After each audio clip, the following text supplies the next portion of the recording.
Bienvenue sur la Web TV du quotidien national d'information Horizon. Chaque 11 novembre, l'Europe célèbre l'armistice, la fin de la Première Guerre mondiale 1914-1918.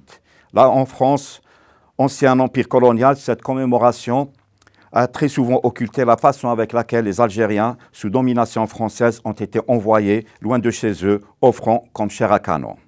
Le rendez-vous de l'histoire de notre chaîne sera consacré à ce tragique événement qui a bouleversé le peuple algérien sous occupation française à l'époque. Avec nous pour en parler, M. Bouzid Ould Houssine, réalisateur de documentaires sur l'histoire et le patrimoine algérien. Bienvenue, M.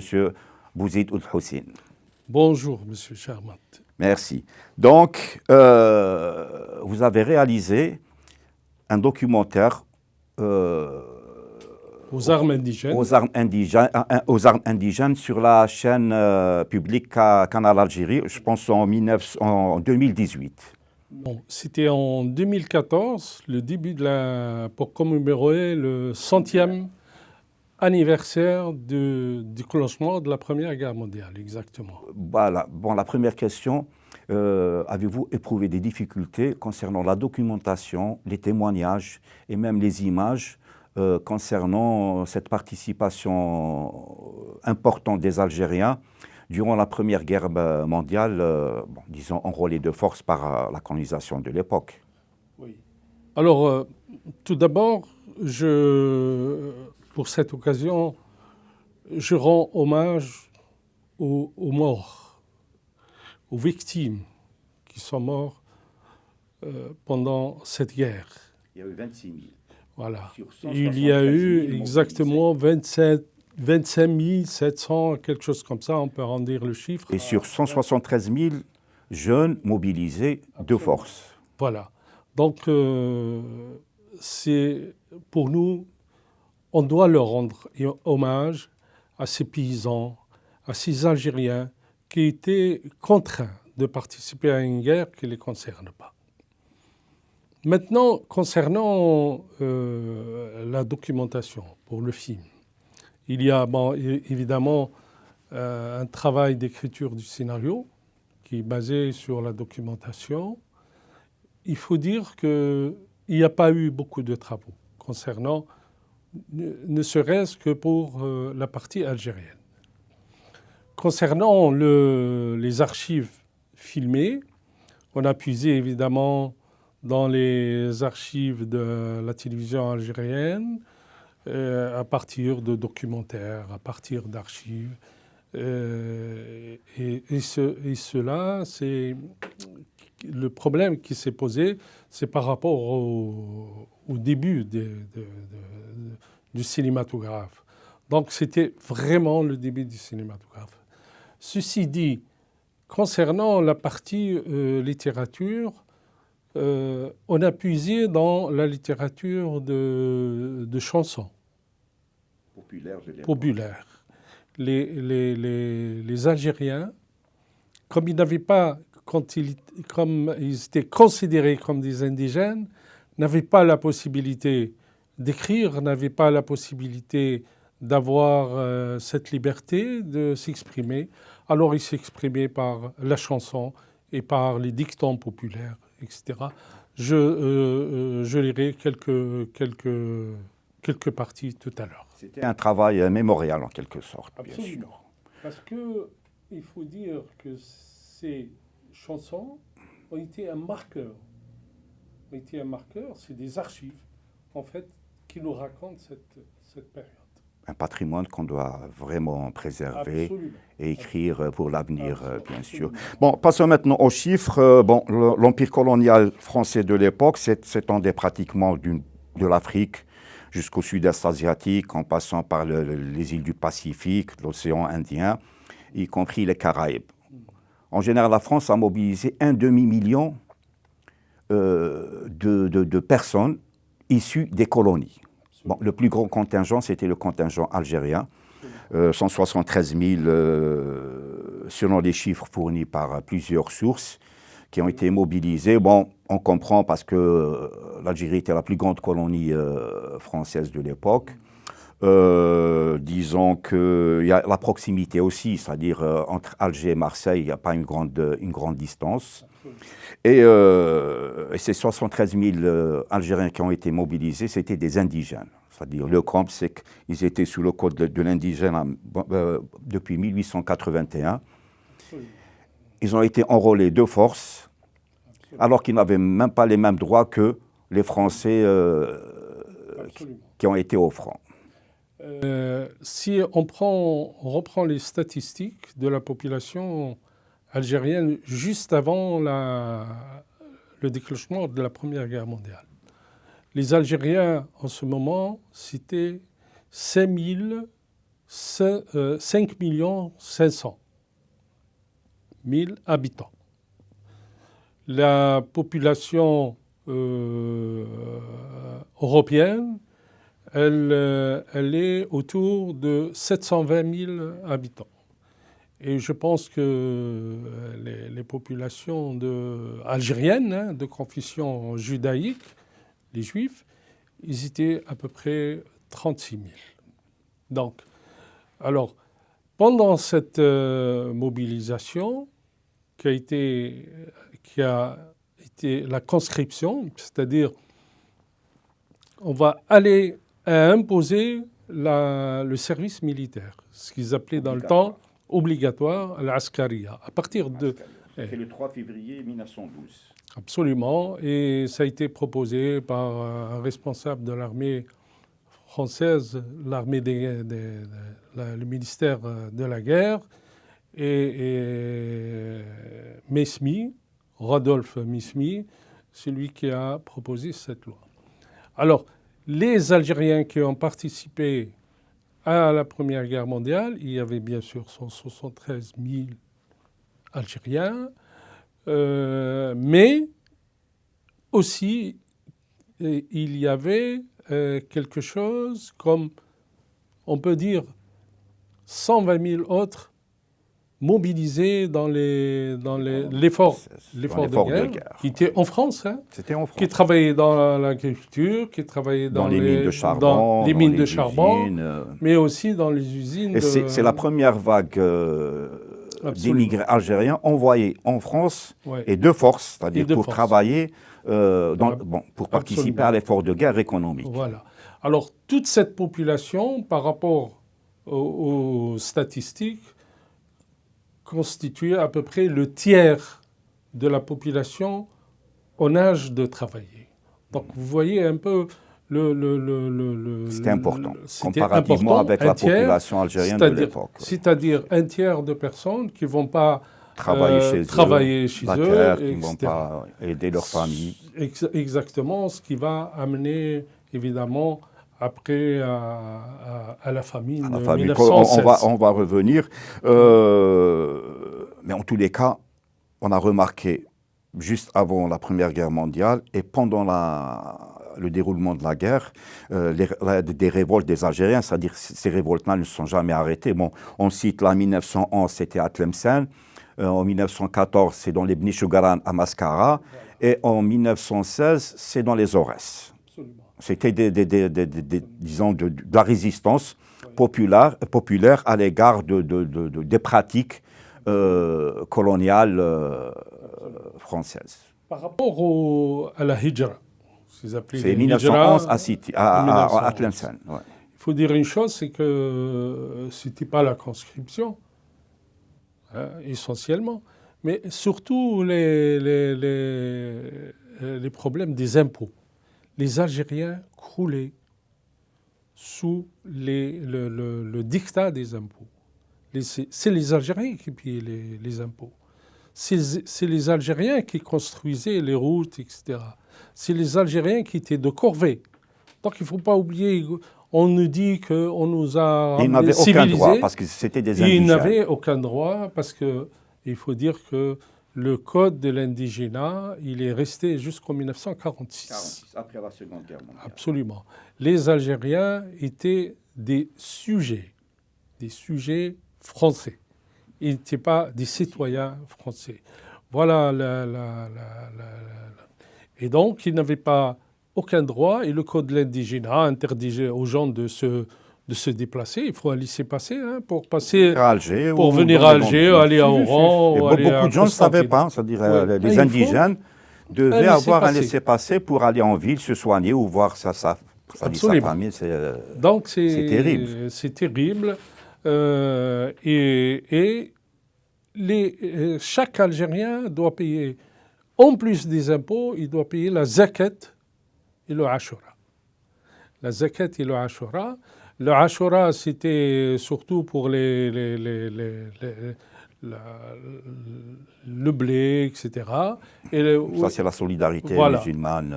Oui, mais on le payait pour les Français. Ah bon? Oui, pour la colonisation. C'est pour l'administration C'est coloniale. pas pour les... Ouais, non, c'est l'administration coloniale qui est... de l'impôt qui... Bien sûr. Bon, La zakat, par exemple, on prenait 4 francs sur chaque tête de chameau.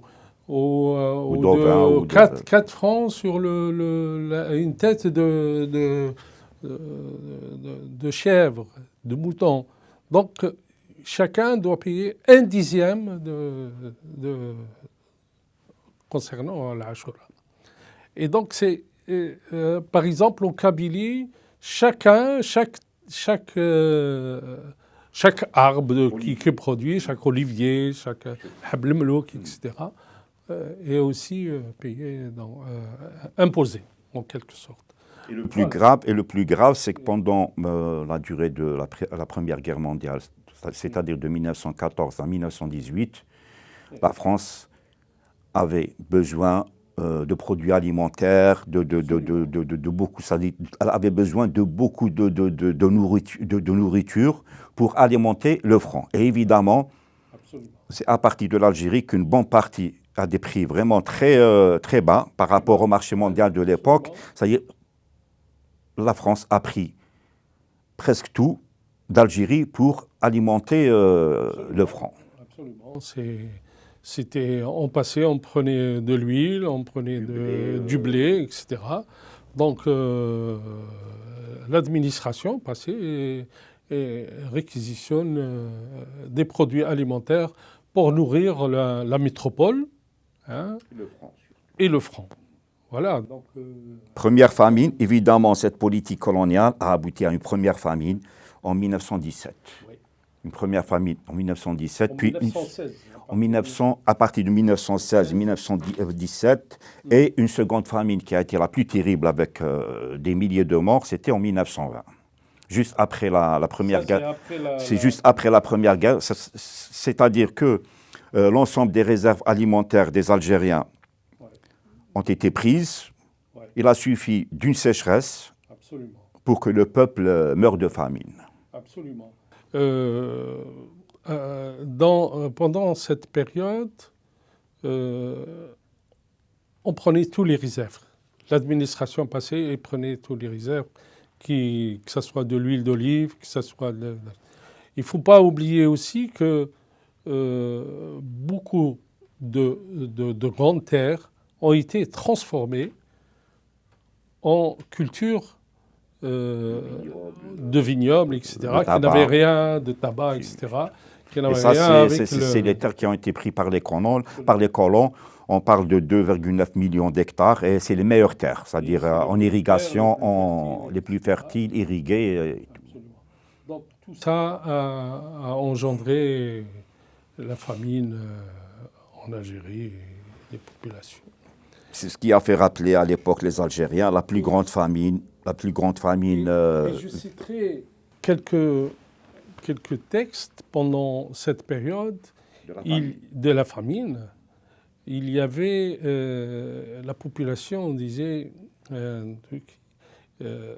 tellement ils vivaient dans la misère, il y avait des dictons, ils disaient par exemple Ya Rabbi waltaf بالحال هاد الغلا علينا طال الغني فنان المال والقليل كيتو كيا. Donc c'était la manière des Algériens d'exprimer de raconter l'époque, une époque noire. L'époque. Mais il y a aussi, comme la population était surveillée, donc on disait aux gens, entre eux, أحفظ الميم يحفظك. C'est quoi? Le mime, le mime, le mime, c'est-à-dire ما سمعت ما شفت ما هدرت. احرز الميم يحرزك plutôt. Voilà. Donc c'était ces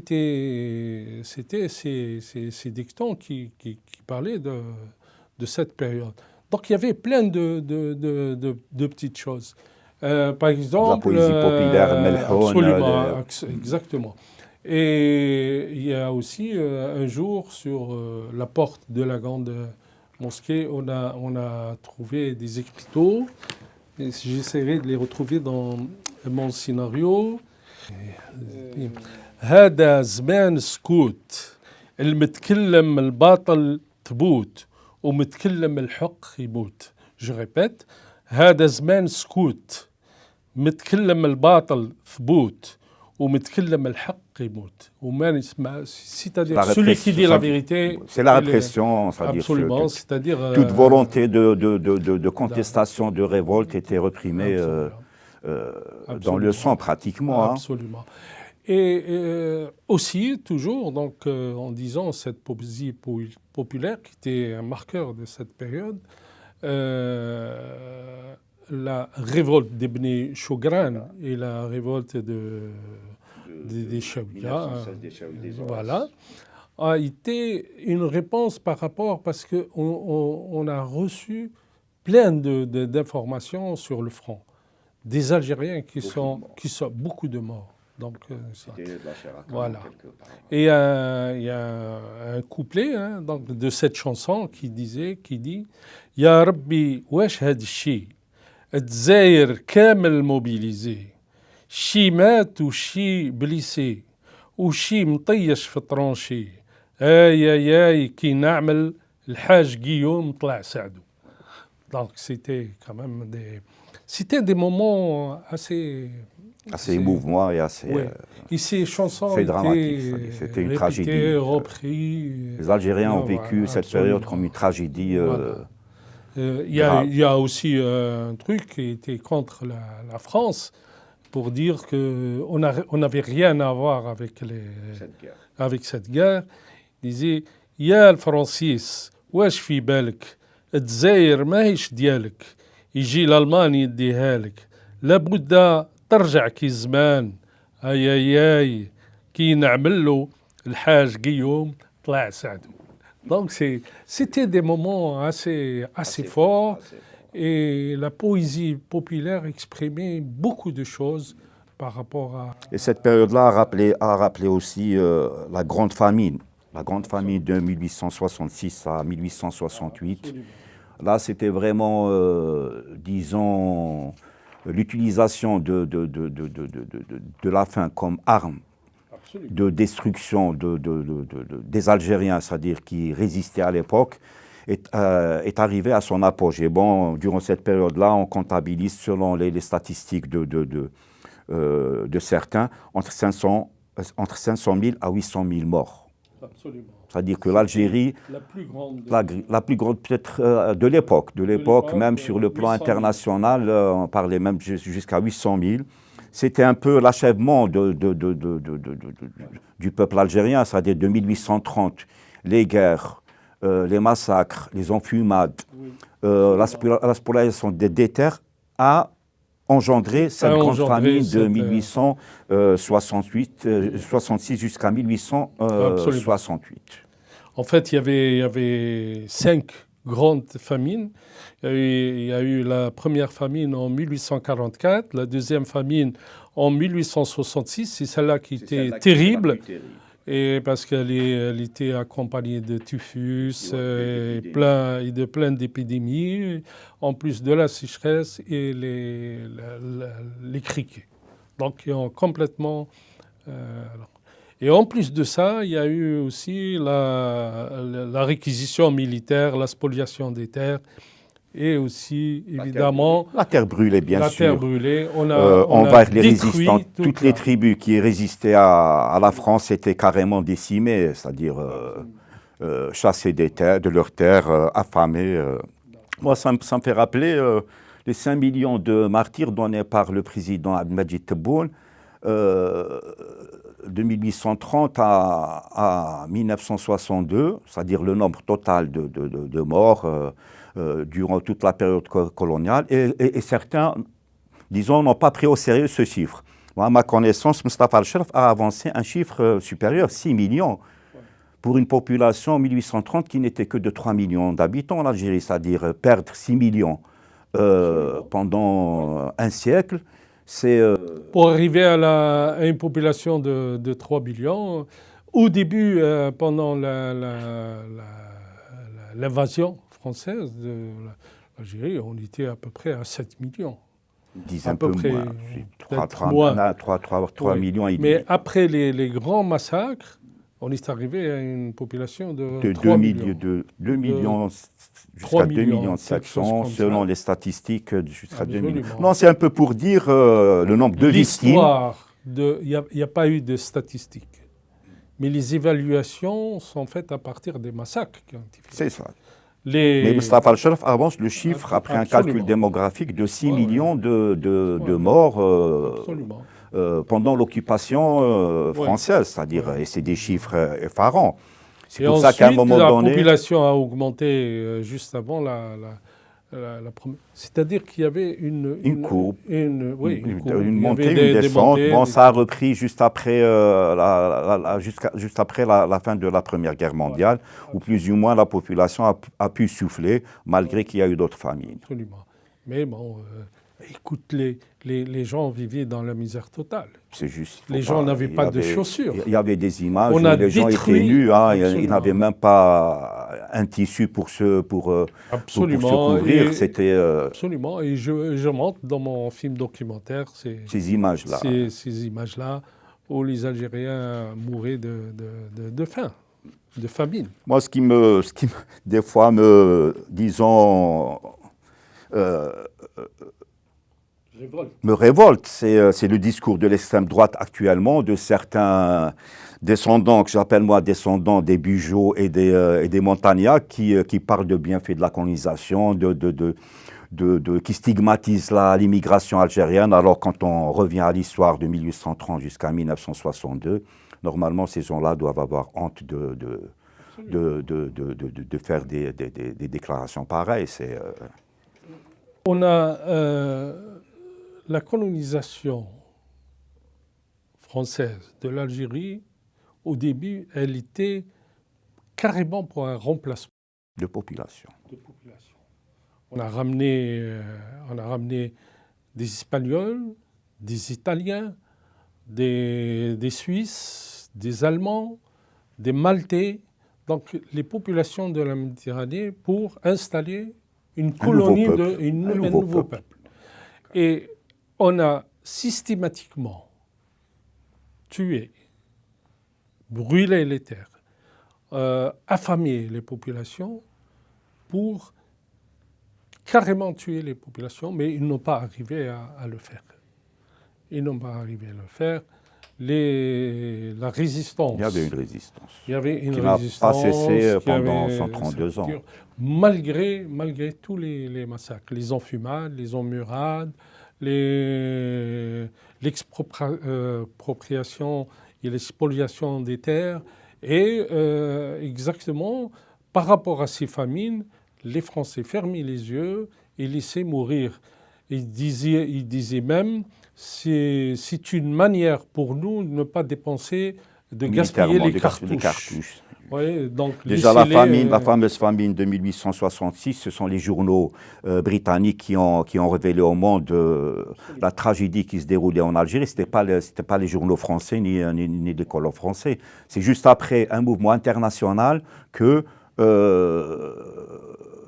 le colonisateur, c'est-à-dire les Français, ont commencé à réagir par rapport à une pression internationale. Mais sinon, ils auraient aimé exterminer jusqu'au dernier, c'est-à-dire Je reviens juste sur un point important qui s'est passé pendant la Première Guerre mondiale, les accords Sykes-Picot en 1916. Les accords Sykes-Picot ont été est un accord entre les Britanniques et les Français pour se partager le grand gâteau de l'Orient. Donc, après la chute de l'Empire ottoman. Voilà. L'Empire ottoman étant truc. Là, les Britanniques ont pris l'Irak et la Palestine et la Cisjordanie. Les Français, la Syrie et le Liban. Donc, ce massacre-là, ce partage, il persiste jusqu'à nos jours. Parce que les Palestiniens... On voit même Israël qui a utilisé l'arme de la faim à Gaza, c'est-à-dire il fallait détruire le peuple palestinien. C'est les mêmes méthodes, c'est le même mode de fonctionnement, c'est la même politique. Absolument. Monsieur Bouzidoul Hossein, merci beaucoup pour ces éclairages et à d'autres rendez-vous, Inch'Allah.